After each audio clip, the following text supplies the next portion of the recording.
ಅನುದಿನ ಅನುಕ್ಷಣ ಮನೆಯಲ್ಲೂ ಕಲಿಯೋಣ ಕಲಿಕೆಯ ಹೊಸ ಹಾದಿಯಲಿ ಜೊತೆಗೂಡಿ ಹೆಜ್ಜೆಯ ಹಾಕೋಣ ಸಂತಸದಿ ಕಲಿಯೋಣ ನಮ್ಮ ಹೆಮ್ಮೆಯ ಈ ಕ್ಲಾಸಿನಲ್ಲಿ. Yes, sir. Yes, teacher. Present, ma'am.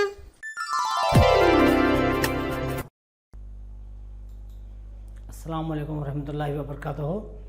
मेरा नाम Ibrahim Sanoor, government PU college Chitwadgi hospital से, तालुका हॉस्पिटल जिला बल्लारी। इस्लाही तदरीस के नुकात, आज हम जो नज़म पढ़ने जा रहे हैं, गज़ल पढ़ने जा रहे हैं, उसके इस्लाही तदरीस नुकात क्या हैं देखेंगे।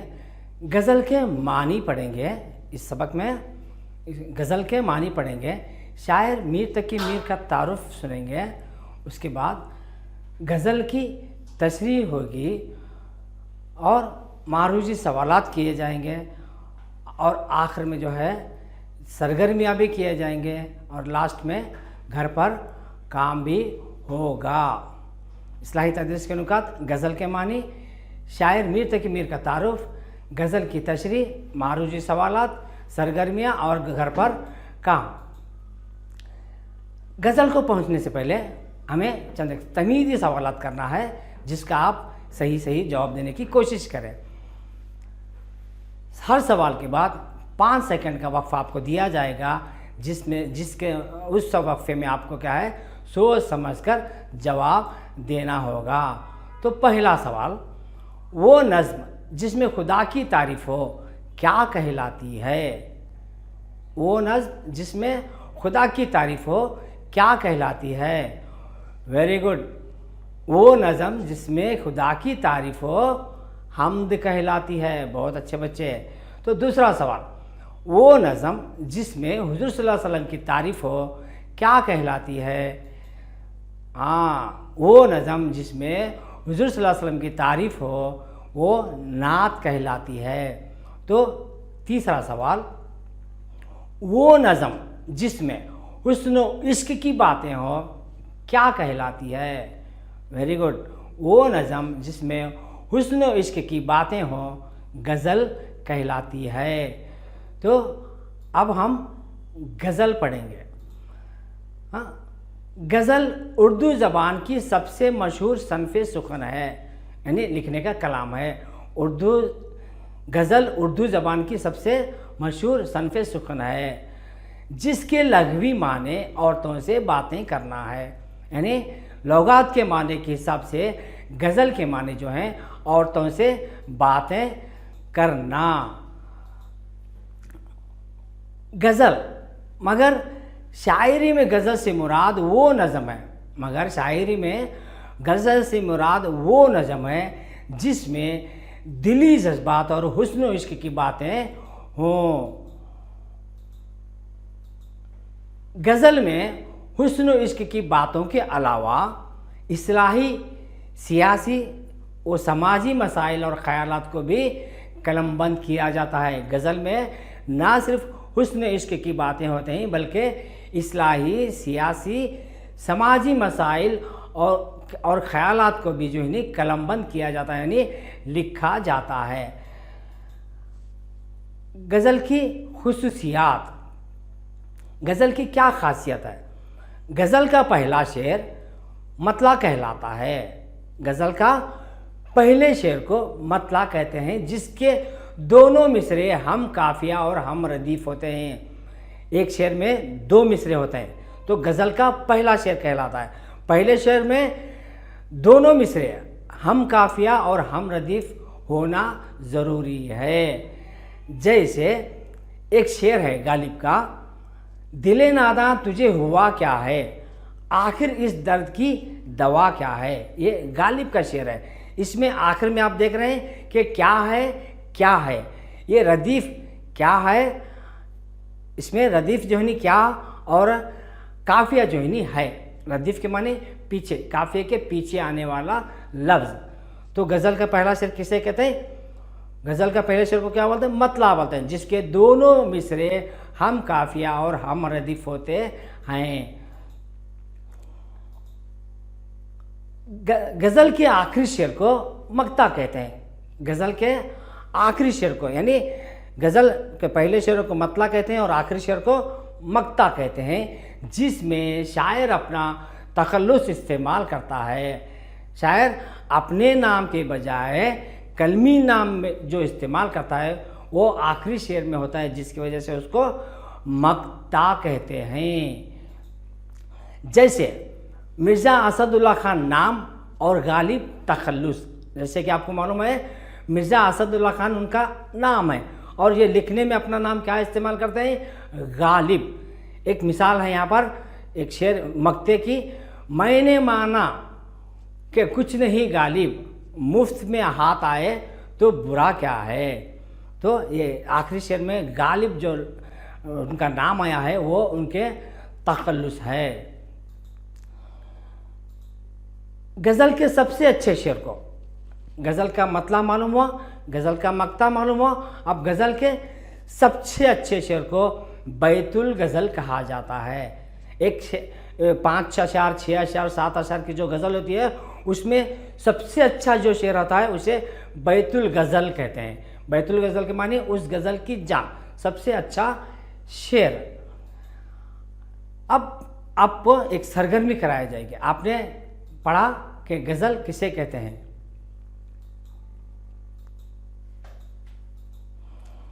इन सवालात के जवाब दीजिए। गज़ल के लघवी माने क्या हैं? जवाब, गज़ल के लघवी माने औरतों से बातें करना है। ये लौगात के माने, लघवी माने यानी लौगात के माने, जिसे अंग्रेजी में डिक्शनरी, इंग्लिश के अल्फाज को हम जिसका मतलब मालूम होना है तो जैसा कि हम इंग्लिश डिक्शनरी इस्तेमाल करते हैं, इसी तरह से अगर उर्दू के अल्फाज के मालूम करना हो तो हमें लौगात की मदद लेते हैं। तो गज़ल के लघवी माने, लौगात के माने क्या है? औरतों से बात करना है। तो दूसरा सवाल, गज़ल का पहला शेर क्या कहलाता है? बोलो। हाँ, गज़ल का पहला शेर मतला कहलाता है। मतला क्यों कहलाता है? क्योंकि उसके दोनों मिसरे हम रदीफ और हम काफिया होते हैं। तो तीसरा सवाल, गज़ल के आखिरी शेर को क्या कहते हैं? गज़ल के आखिरी शेर को क्या कहते हैं? Very good. गज़ल के आखिरी शेर को क्या बोलते हैं? हाँ, गज़ल के आखिरी शेर को मक्ता कहते हैं, क्योंकि शायर अपने नाम की बजाय अपना एक कलमी नाम इस्तेमाल करता है जिसे तखल्लुस कहते हैं। आखिरी शेर में शायर अपना तखल्लुस इस्तेमाल करता है, इसीलिए उसको मक्ता कहते हैं।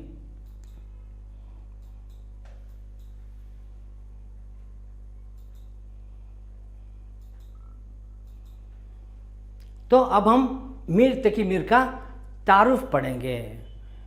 ये जो तस्वीर देख रहे हैं आप, ये मीर तकी मीर, शायर मीर तकी मीर की है। उर्दू के मशहूर और मारूफ शायर मीर तकी मीर की पैदाइश अकबराबाद यानी आगरा में हुई। उर्दू के मशहूर और मारूफ शायर मीर तकी मीर की पैदाइश कहाँ पर हुई? अकबराबाद यानी आगरा में हुई। उनके वालिद का नाम मीर मुत्तकी था। हाँ,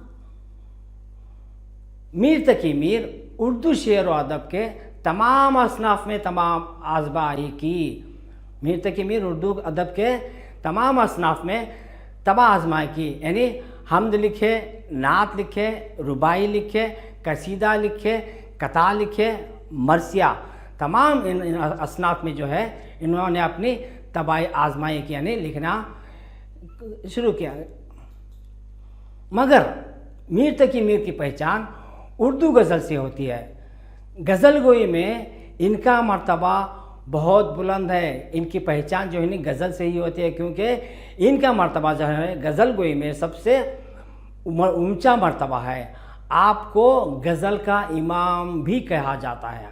मीर तकी मीर को गज़ल का इमाम भी कहा जाता है। यहाँ पर उनकी तस्वीर देख रहे हैं। यहाँ पर मीर के कलाम में, यानी मीर जो लिखते हैं वो कलाम में सादगी होती, दर्द व असर और सूज़ व गदा मिलता है। मीर के कलाम में सादगी रहती है, दर्द रहता और उसका असर सूजगदा मिलता है।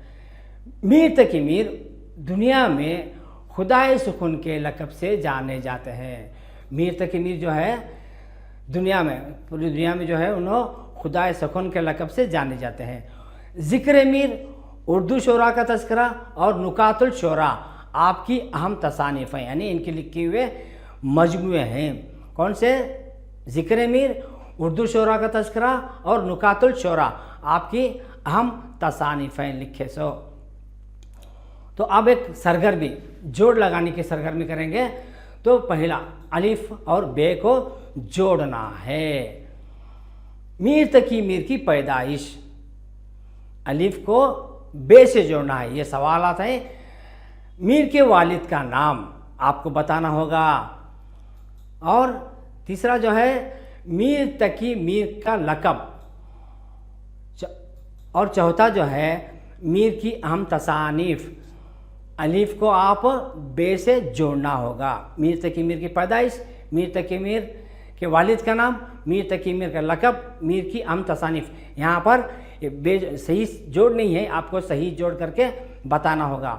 5 सेकंड का वक्फा आपको दिया जाएगा। देखें कौन पहले बताता है।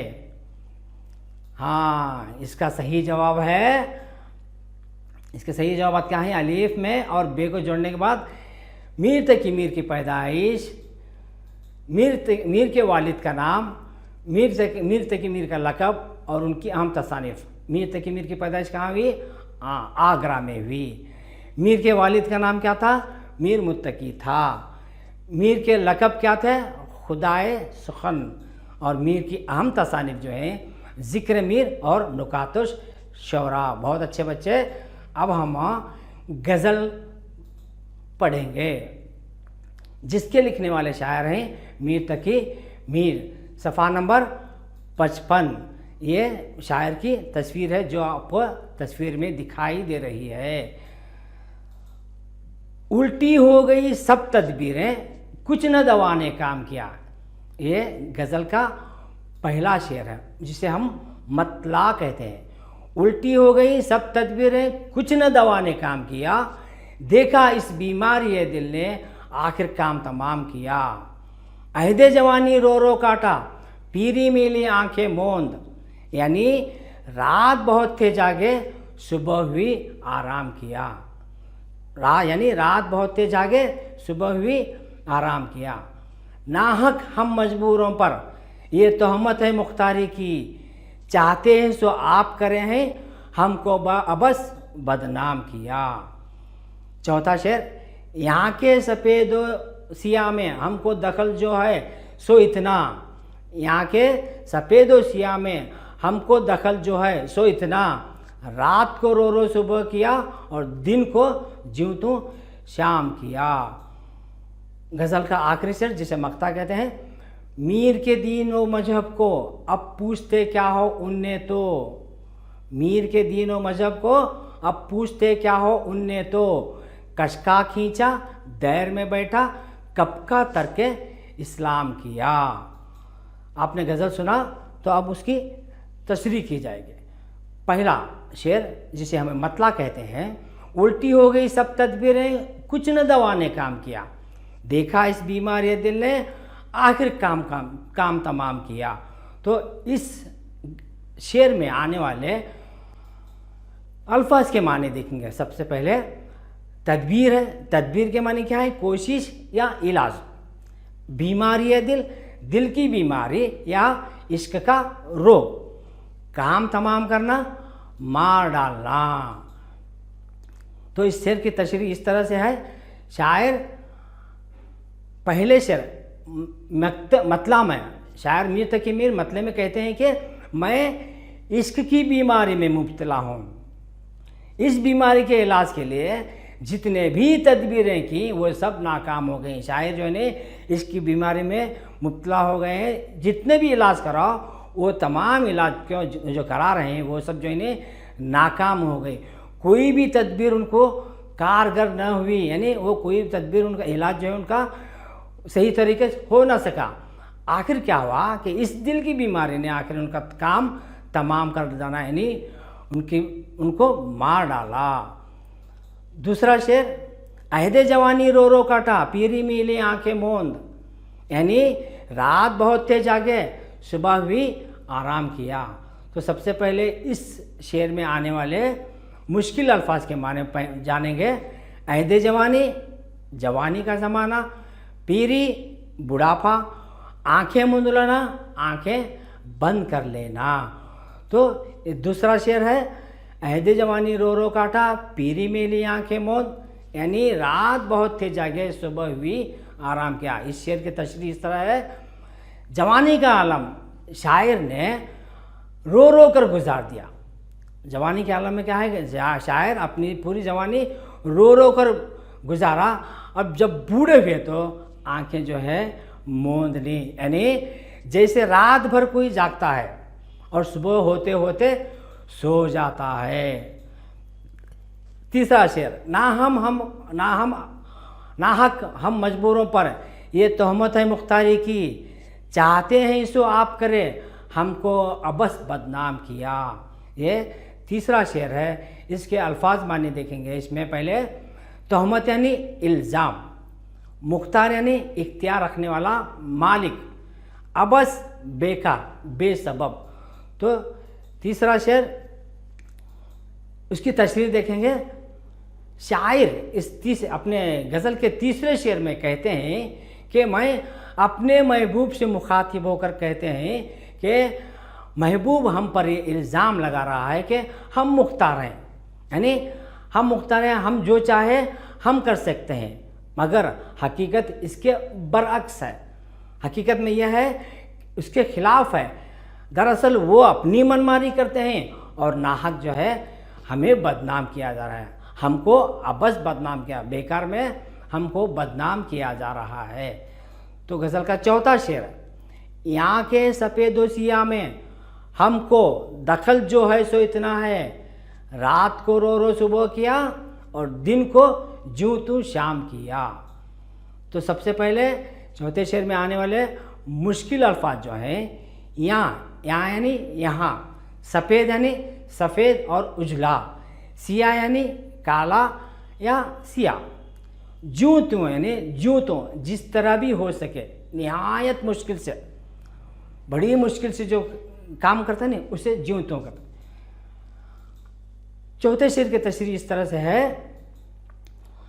शायर इस शेर में एक आशिक की कैफियत को बयान करते हुए कहते हैं, शायर जो है ना एक आशिक की कैफियत यानी उस आशिक पर जो गुजर रही है उसकी हकीकत को बयान करते हुए कहते हैं कि एक आशिक को इश्क के सिवा कुछ समझा ही नहीं देता। जो इश्क में मुब्तला रहता उसको जो है इश्क के सिवा कोई और समझ में नहीं आता, दिखाई भी नहीं देता।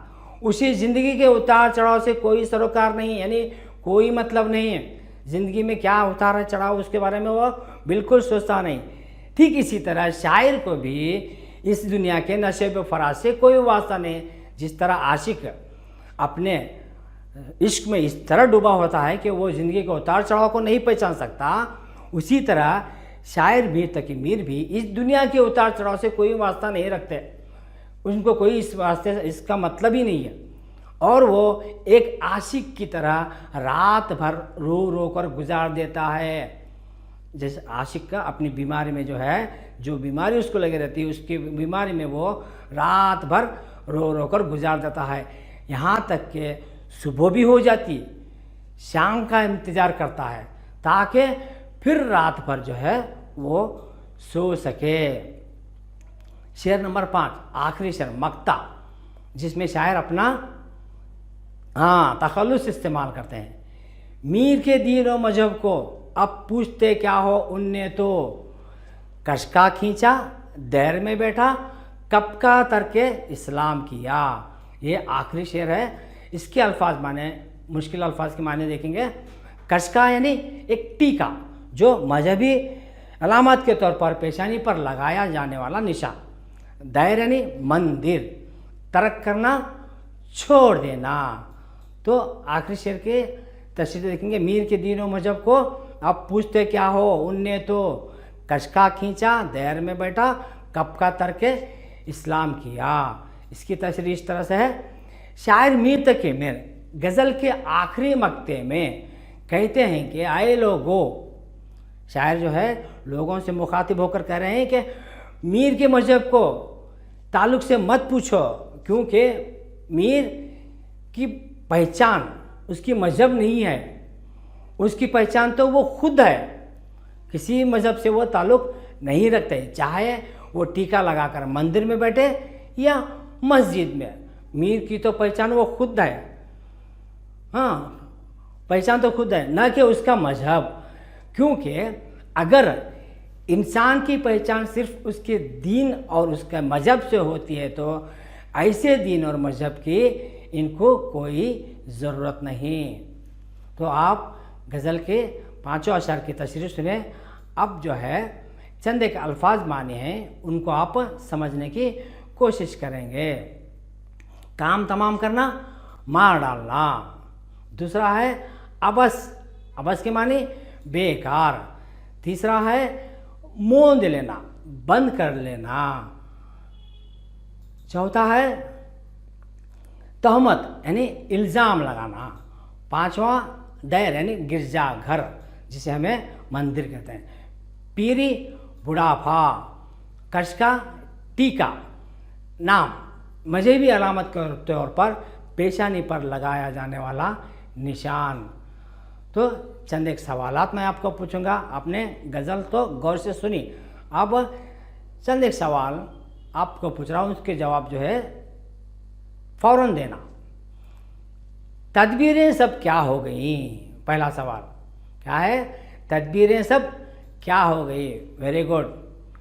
जवाब क्या है उसका? तदबीरें सब उल्टी हो गई। Very good. दूसरा सवाल है अहद जवानी कैसे काटा? हाँ वेरी गुड। अहद जवानी कैसे काटा?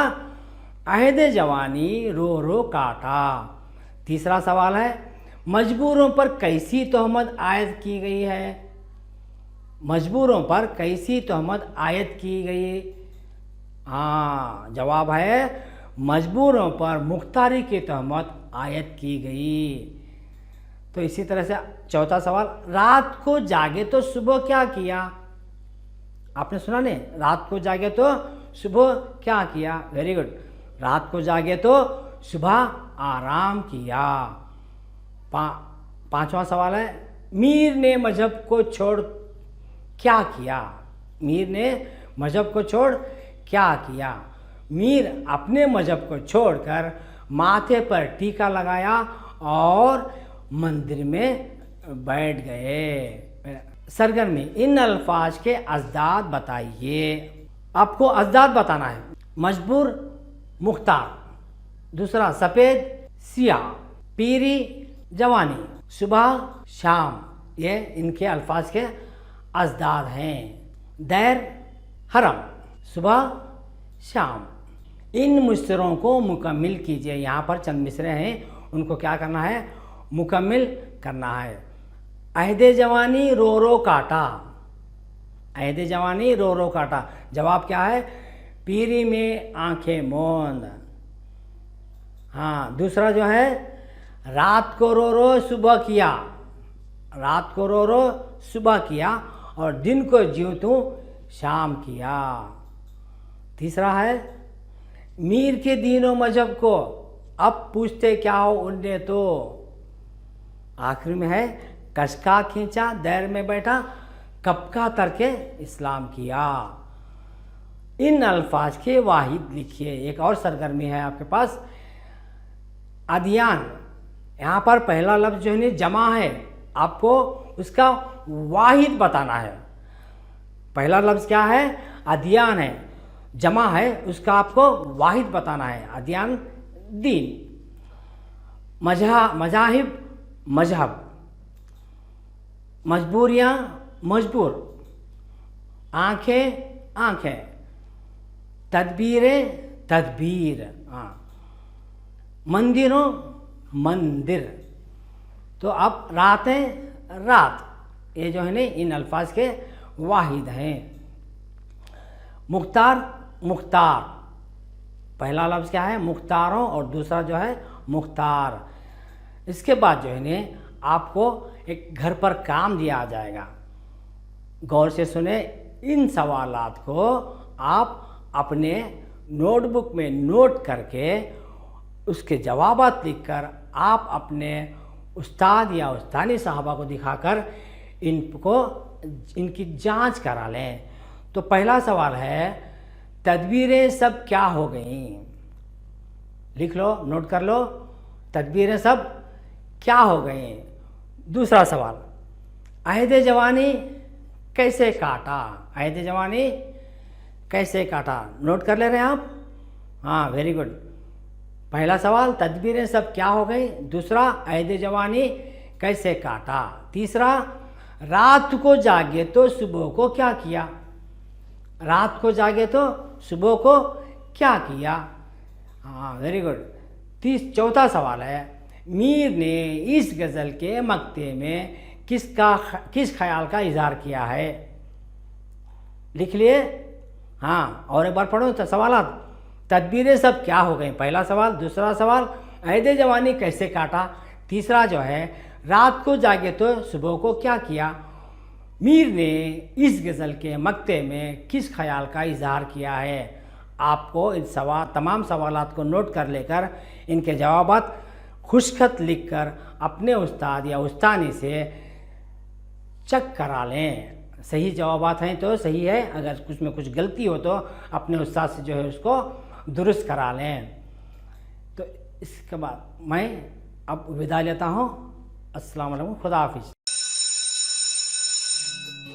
ಅನುದಿನ ಅನುಕ್ಷಣ ಮನೆಯಲ್ಲೂ ಕಲಿಯೋಣ, ಕಲಿಕೆಯ ಹೊಸ ಹಾದಿಯಲಿ ಜೊತೆಗೂಡಿ ಹೆಜ್ಜೆಯ ಹಾಕೋಣ, ಸಂತಸದಿ ಕಲಿಯೋಣ ನಮ್ಮ ಹೆಮ್ಮೆಯ ಈ ಕ್ಲಾಸಿನಲ್ಲಿ.